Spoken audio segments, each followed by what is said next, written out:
Fala pessoal, vamos dar então continuidade para a matéria de anatomia, dando seguimento ao nosso tópico aí do sistema circulatório.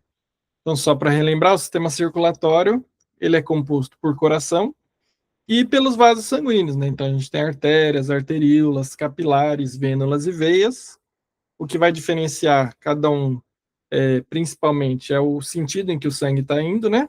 E a gente também tem os vasos linfáticos, né? Estão ali intimamente ligados a esse sistema, tá? Então, o coração vai receber sangue através das veias, vai impulsionar esse sangue lá para o pulmão, na pequena circulação que a gente falou na última aula, esse sangue vai ser oxigenado, volta para o coração, depois é impulsionado para o corpo, no corpo ele vai sofrer, aliás, ele vai entregar o oxigênio, capturar o gás carbônico e voltar para o coração. Mas, o que acontece? Lá no corpo, quando ele está entregando esse oxigênio, pode acontecer de uma parte do líquido do sangue, lembra que ele tem uma parte líquida que é o plasma, ficar fora, cair fora dos capilares, né? Ficar no espaço ali que a gente chama de intersticial. E aí a gente tem um grupo de vasos, chamados vasos linfáticos, que eles recolhem esse líquido que está ali fora, esse plasma, para devolver para o sistema circulatório, tá? Então, quem já ouviu falar aí sobre drenagem linfática vai entender do que eu estou falando. Então, um conjunto de vasos, esses vasos, eles vão ter, ao longo da sua estrutura, algumas estruturas chamadas linfonodos, que servem para fazer a filtração é uma espécie de checagem desse plasma, né? Quando ele está passando ali dentro, ele não chama plasma, ele chama linfa, né? Ele faz a checagem dessa linfa, se tiver algum micro-organismo, alguma célula cancerígena, enfim, algo que seja que possa ser perigoso para o nosso organismo, o linfonodo então elimina esse agente invasor, tá? E é por ali também que vão circular vários glóbulos brancos que, quando chegarem em alguma região, numa quantidade muito grande, é aquele líquido de aspecto esbranquiçado que a gente chama de pus, né? Secreção purulenta. Tá certo? Agora, falando um pouquinho mais dos vasos, né? Então, os vasos sanguíneos, eles têm algumas estruturas, né? Quando a gente observa, eles têm três camadas, né? A túnica íntima, que é o revestimento mais interno, a túnica média, que é formado por musculatura lisa, e a túnica externa ou adventícia, que é formada por fibra de colágeno. Quando a gente repara aqui, ó, a artéria e a veia, percebam que a camada adventícia externa da artéria é menor e da veia é bem maior. Já a camada média, que é de músculo, ela é bem maior na artéria e menorzinha na veia, né? Ou seja, a artéria, ela tem mais músculo, né? Permite fazer mais contração do que a veia, tá? Então, a artéria, elas têm a parede mais espessa, mais grossa, bastante resistente, e essa característica é importante porque o sangue corre na artéria com pressão, né? A gente consegue verificar até essa pressão arterial grande, né? E é a famosa pressão que a gente fala, né? Quanto está minha pressão? É essa pressão que o sangue faz na parede da artéria, tá? E assim como na veia, ela tem as três camadas, né? Túnica íntima, túnica média e a túnica externa. A túnica íntima, ela é mais interna, formada por tecido endotelial, apoiado numa camada de tecido conjuntivo. A túnica média, né, formada por músculo liso, né, que faz contração involuntária, e a túnica adventícia, que é uma camada mais externa, e que tem como principais componentes colágeno e fibras elásticas, né? Então vai permitir ali elasticidade do vaso, tá?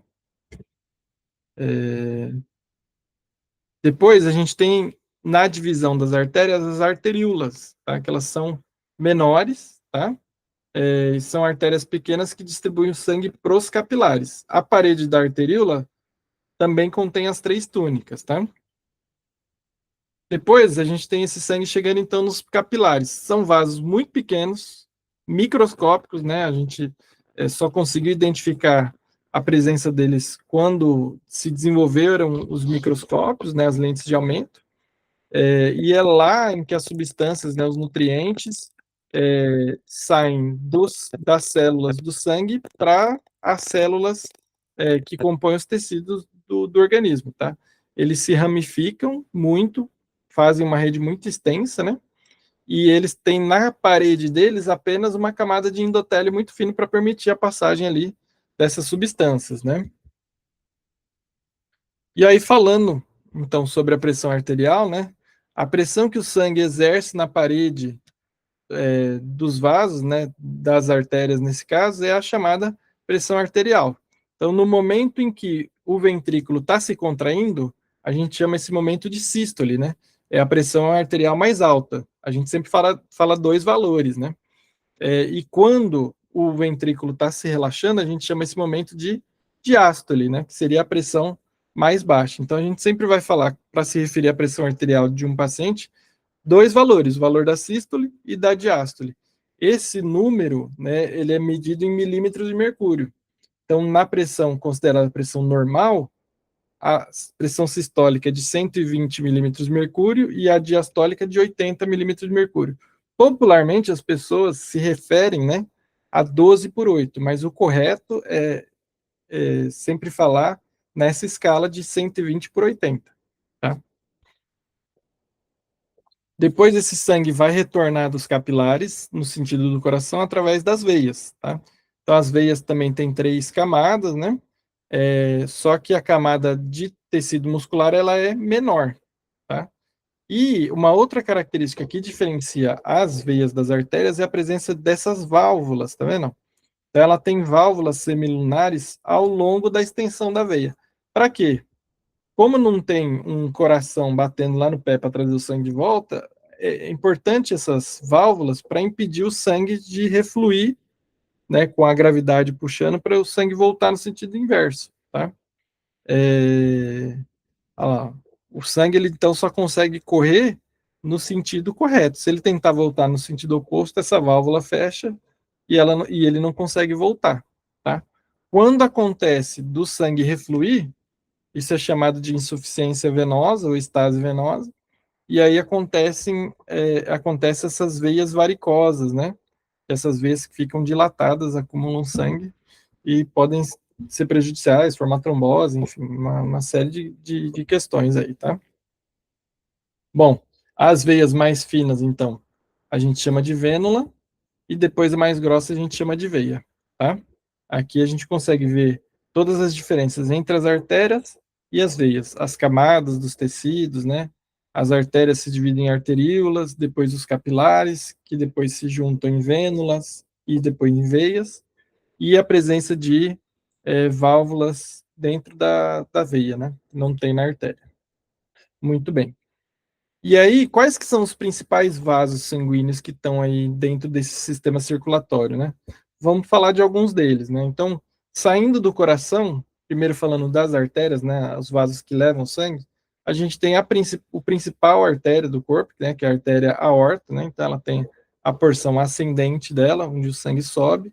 Depois a gente tem o arco da aorta, que faz essa curva, e depois começa a aorta torácica descendente, depois abdominal, né?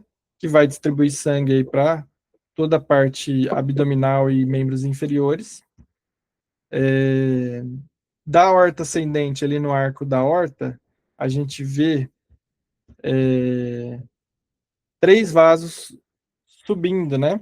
Para membros inferiores e cabeça e pescoço. Então a gente tem o tronco braquiocefálico que vai para o lado direito, ele se divide em subclávia direita e carótida comum direita. Já os outros dois que estão do outro lado são a carótida comum esquerda e subclave esquerda, né?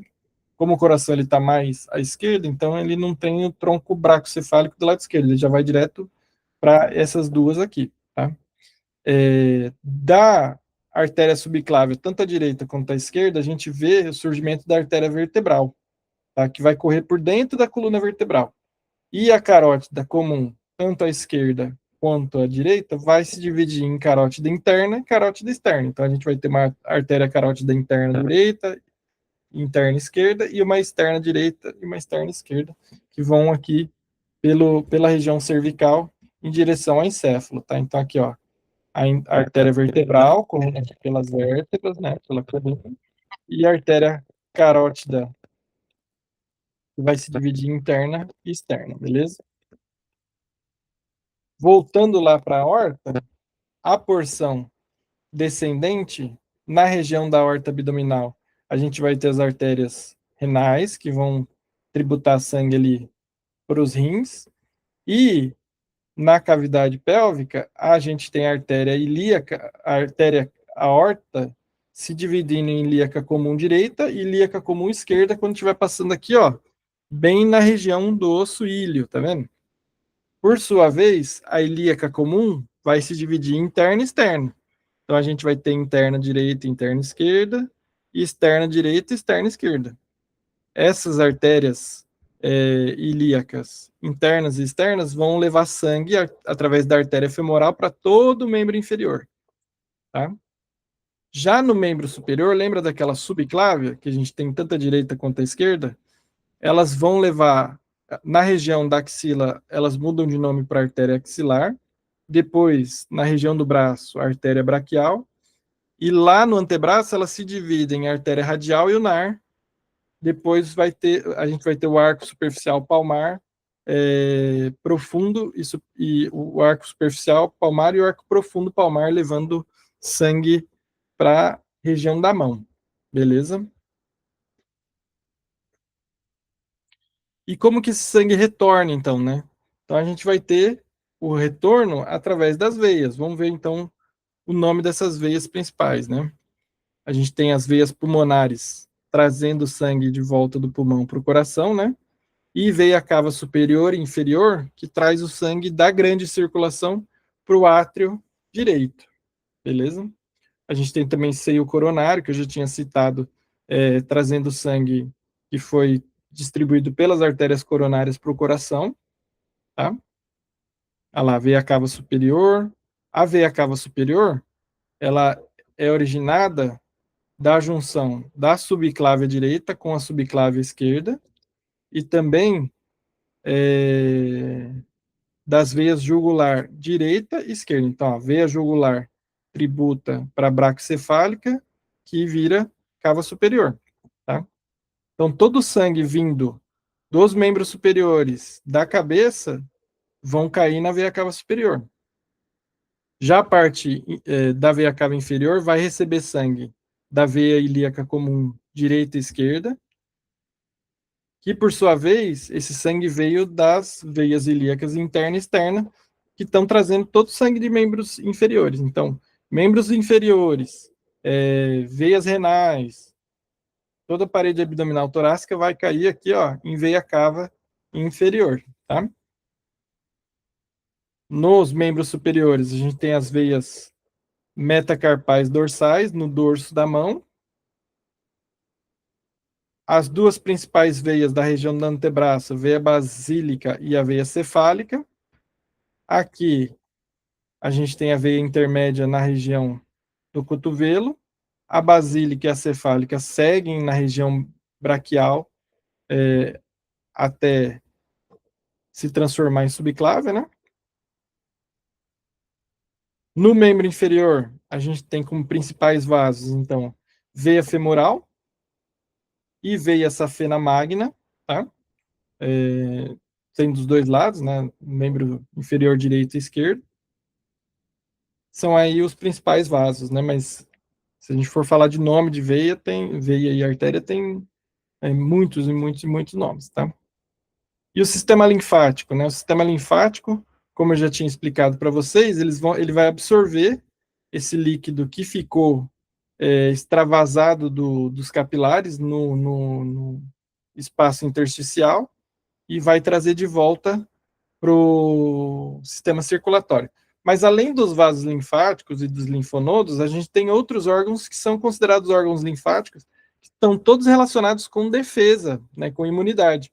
Então a gente tem tonsila palatina, que eu já tinha citado, né, as amígdalas, A gente tem o timo, né, que é um órgão que ele, com a idade, ele vai atrofiar, né? A gente tem o baço, que é um órgão super importante, fica ali próximo ao estômago e o pâncreas, que fabrica também muitos leucócitos, né, muitas células de defesa. A gente tem a própria medula óssea, que fabrica também leucócitos, né, produz leucócitos. Então, são todos órgãos considerados órgãos linfáticos que vão estar relacionados com o sistema de defesa, do sistema imunológico, né? E algumas patologias relacionadas ao sistema cardiovascular, para a gente encerrar com ele, a gente tem o infarto, né, acontece quando o sangue para de chegar pro músculo cardíaco, né?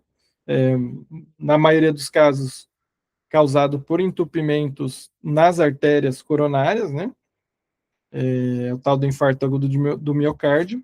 A gente tem o aneurisma, que é uma deformação, né, uma dilatação de uma artéria que gera uma deformidade, e o principal risco é que esse vaso deformado ele fica mais frágil, a parede dele fica mais frágil, né, aquela musculatura, e aí corre o risco de se romper esse aneurisma, causando aí um acidente, um derramamento de sangue, né? Se for na região encefálica, seria aí um acidente vascular cerebral ou encefálico, né?